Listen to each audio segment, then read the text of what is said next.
عورت غیر مرد کی طرف کیوں متوجہ ہوتی ہے؟ حضرت علی رضی اللہ تعالیٰ عنہ رستے سے گزر رہے تھے۔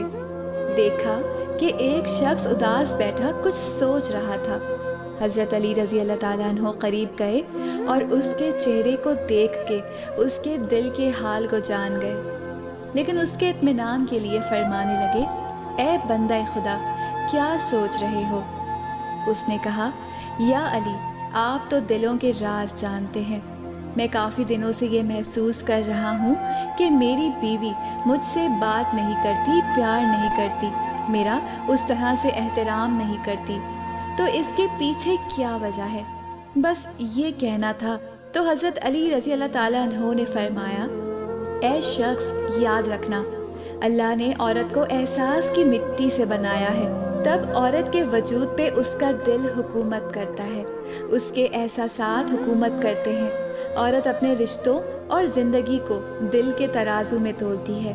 یاد رکھنا، عورت کبھی اپنے مرد سے دور نہیں ہوتی، بلکہ مرد کا غلط رویہ اور مرد کا باہر منہ مارنا عورت کو دور ہونے پہ مجبور کر دیتا ہے۔ میں نے اللہ کے رسول صلی اللہ علیہ وآلہ وسلم سے سنا کہ جو انسان اپنی عورت کی عزت نہیں کرتا، لوگوں کے سامنے اسے بے عزت کرتا ہے، اس کی چھوٹی چھوٹی باتوں کی تعریف نہیں کرتا، اس کو اپنا غلام سمجھتا ہے، تو یوں وہ عورت کے دل سے اپنی محبت کو مٹا دیتا ہے۔ اتنا ہی نہیں، بروز محشر رسول اللہ صلی اللہ علیہ وآلہ وسلم بھی تم سے منہ پھیر لیں گے کہ یہ شخص اپنی بیوی کے ساتھ ظلم و ستم کا سبب بنا رہا۔ وہاں اللہ نمازیں منہ پر مار کر کہتا ہے کہ ہم نے تمہیں نکاح جیسا خوبصورت رشتہ عطا کیا، یہ بتا کہ تیری بیوی کے ساتھ سلوک کیسا تھا۔ یاد رکھنا، عورت کا اپنے مرد سے دور ہونا اپنے مرد کے لیے نفرت نہیں، بلکہ اپنے مرد کے لیے بغاوت ہوتی ہے۔ تو وہ کہنے لگا، یا علی، اس بغاوت کو کیسے ختم کیا جائے؟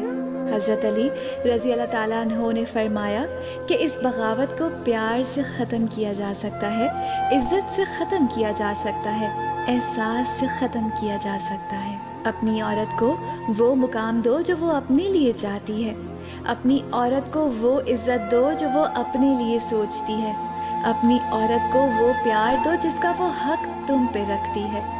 اے شخص، اگر تم نے اپنی عورت کو صرف یہ چند چیزیں دے دی تو زندگی بھر تمہاری عورت تمہاری ہی ہو کے رہے گی۔